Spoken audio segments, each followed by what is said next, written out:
Hello everyone. This is Giga Patrick. Welcome to Building a Fortress. We're in a two-man. I won the die roll. Yes, I'd like to play first.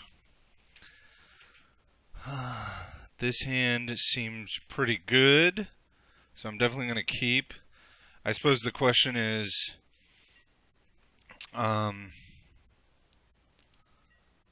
what we do first. So we can either a large portion of me wants to just play Forest, Mana Bond, and lose the gamble.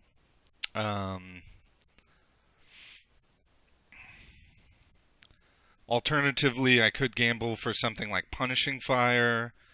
Then I lose a chance at the Mana Bond, and I'm likely to dredge into a Punishing Fire relatively quickly with Loam. So I'm going to go for the Mana Bond.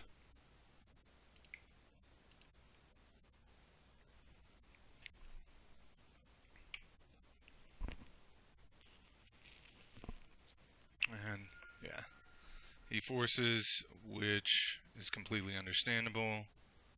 If I were him, I would force that.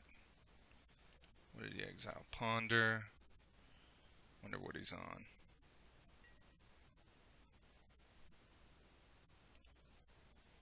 So I guess, next turn I can now gamble for Punishing Fire, if that seems like a good. Volcanic Island Ponder could be a lot of things.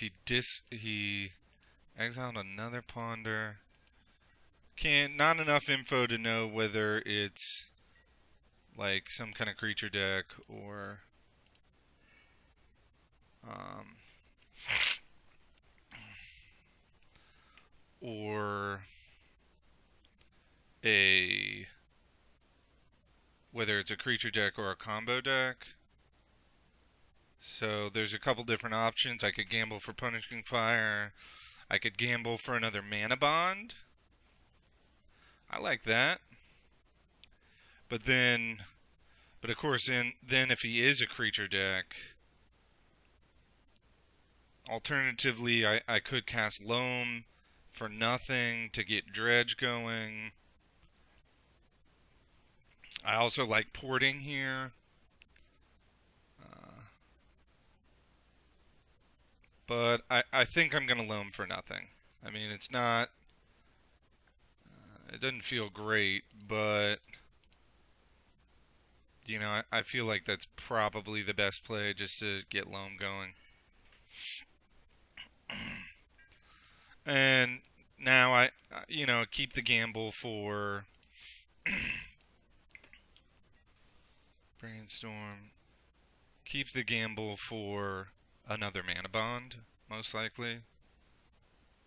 Or Punishing Fire. Okay, so that's probably Miracles then. In which case Punishing Fire is not that great.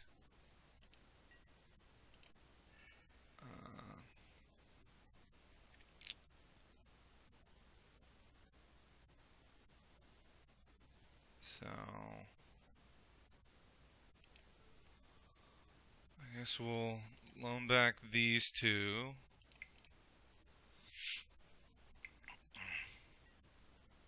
Okay, I mean, no. I'd prefer not to gamble for an accelerant with only 4 cards in my hand. So I'm going to put out Port and pass.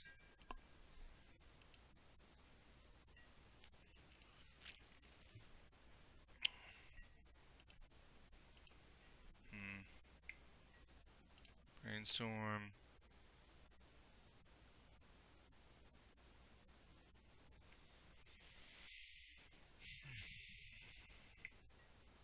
Preordain.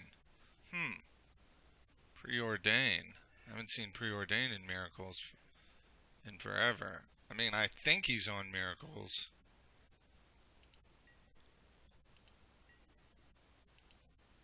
I mean,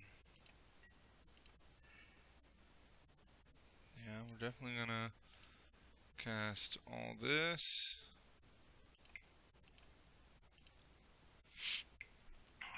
Another Spell Pierce. Okay. No.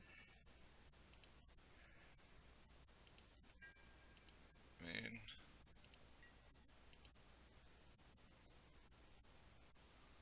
yes. I guess we will tap Tundra. I mean, I guess Spell Pierce is fine.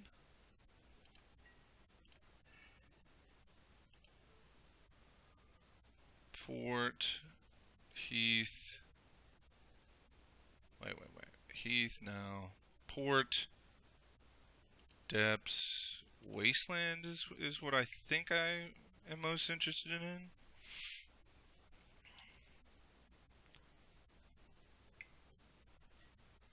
Okay. Wonder what he's playing. Maybe this is something like Landstill or something. I mean, without any pressure on the battlefield, like all these...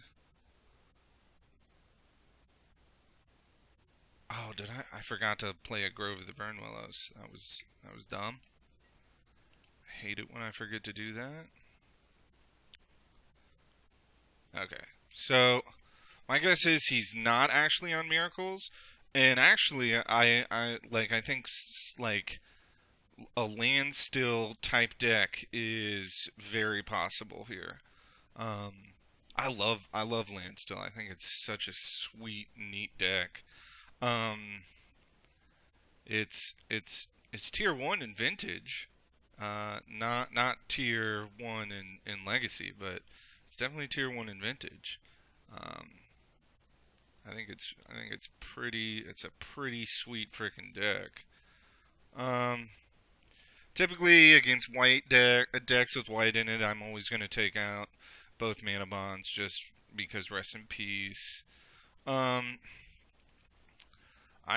bet you I can take out a couple punishing fire. Excuse me. That seems pretty reasonable. Crop rotation is probably not that great here.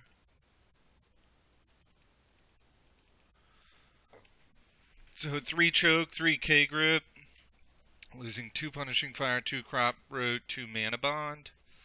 That seems reasonable. You know, I think that's fine, not knowing what I'm against, like Glacial Chasm, and I could be totally misreading things, and like Glacial Chasm and Tabernacle are good. Plus, I like to keep in as many lands as possible. So I think this is fine. I think this is fine.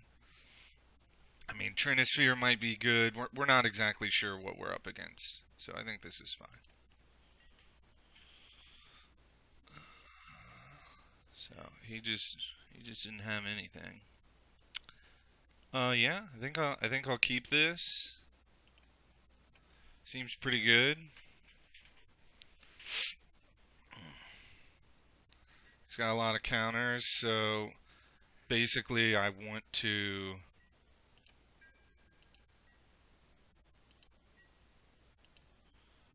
I wouldn't be surprised if he wouldn't be surprised if he like tries to would spell pierce or something a Mox Diamond. So I'm gonna waste his Tundra here.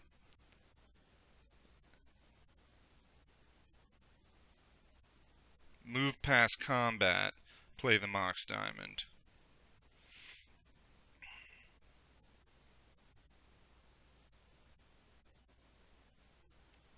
Discard the Tabernacle to the Mox.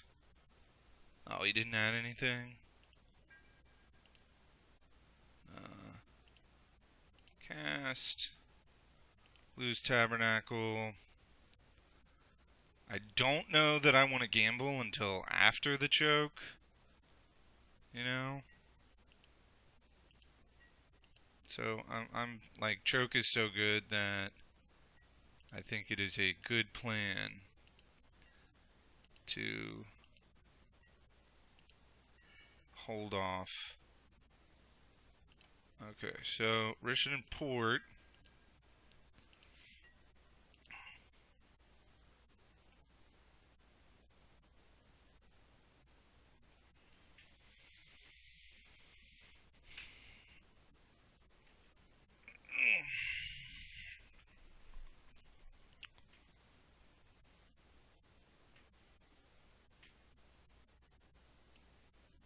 Mm-hmm.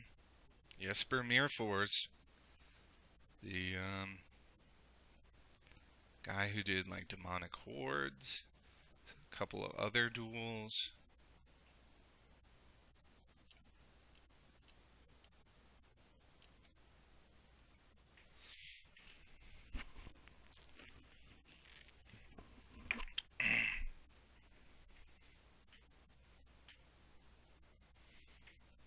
I've been I haven't been doing that well in the two hands. Like I've had a string of a lot of losses.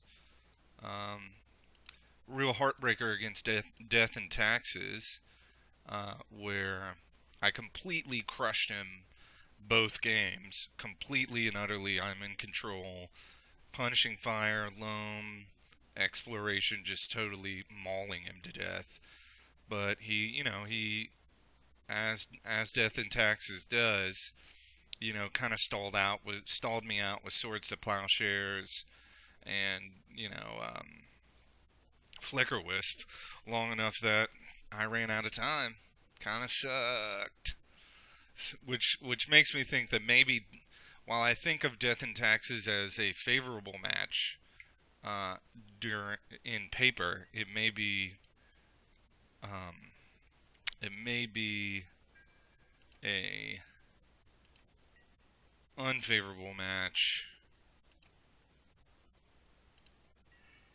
Hmm. All right. Well,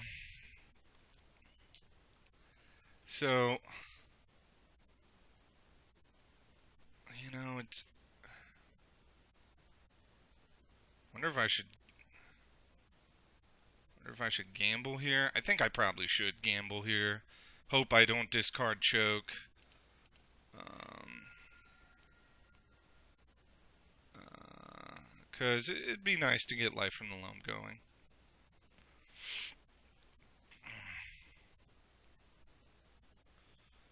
And maybe he uses a counter on it on gamble. Uh,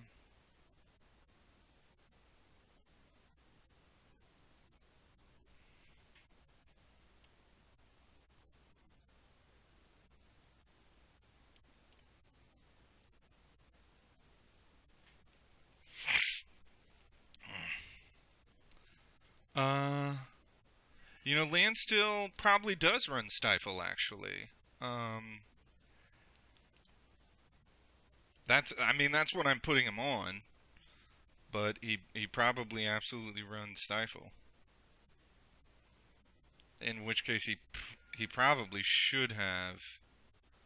Ooh, that is super good news. Hopefully I can get him to tap out. So I can choke him.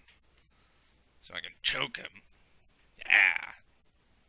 Choke is such I gotta admit that choke is just such a rewarding card to have resolve. It is fun to resolve a choke and to know that you are in a really good position once you've resolved choke.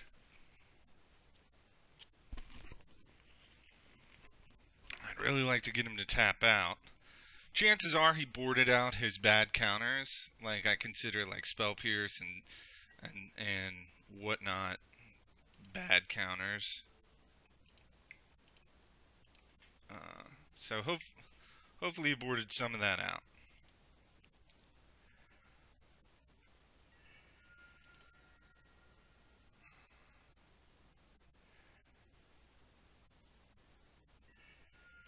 Okay, so I wouldn't be surprised if we see... Okay, Stoneforge Mystic. Okay, that's not the end of the world. Batterskull. Definitely gonna cast Choke. That's sweet, but I still think Choke is better.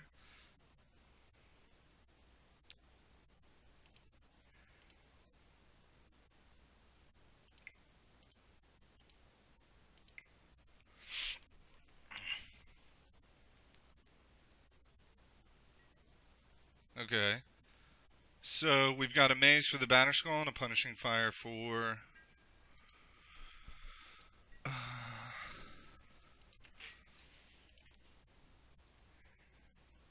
Alright, so... This is what we're gonna do.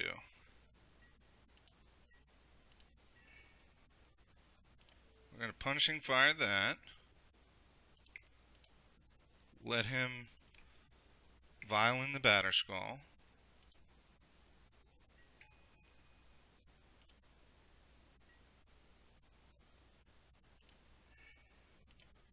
Drop a Maze.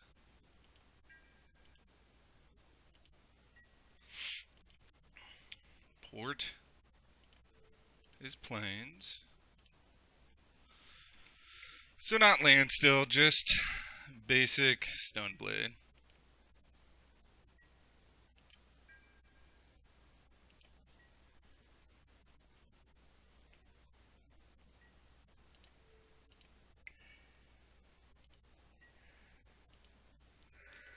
We got a crop for the combo. That's also nice. I think I'll... What can I do? I can't both port and crop road, which I'd kind of like to be able to do. We're gonna play Dark Depths. So we're just gonna hold off for a second.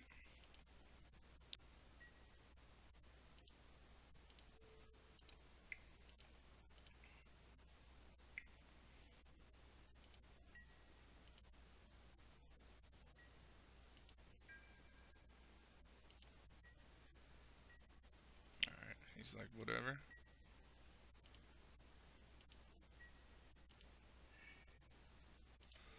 Loam? Sweet.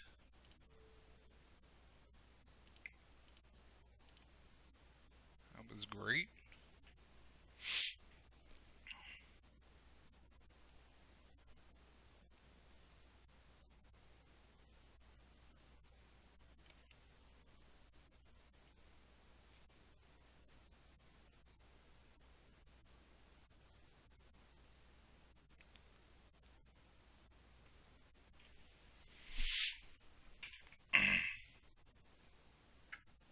Yeah, he was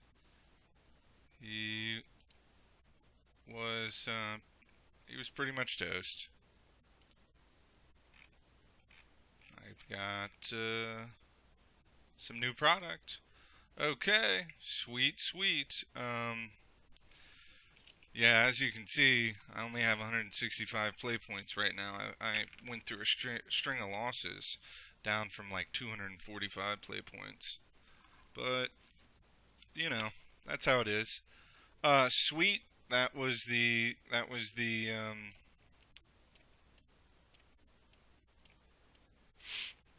the video this time. I don't think that we've seen Stoneblade before either. As I mentioned before, the meta online since the dig ban has become way more open, which is awesome. It's awesome that more decks can see play. You know, it's you know, I don't necessarily know if lands benefits from a more diverse meta. You know, initially I was thinking that we do benefit from the loss of dig through time, from the ban of dig through time, since it's, you know, really uh, you know, it's the only other engine that could come close to ours in just terms of pure card advantage. And it was also in some other ways, Dig what is in a lot of ways, Dig is more versatile than Life from the Loam because you can get anything. Loam obviously only allows you to utilize stuff that goes to the graveyard, like lands and punishing fire. So I don't know if the meta.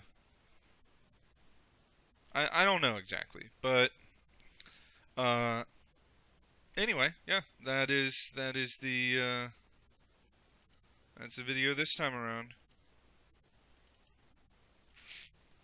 See you next time. Peace out.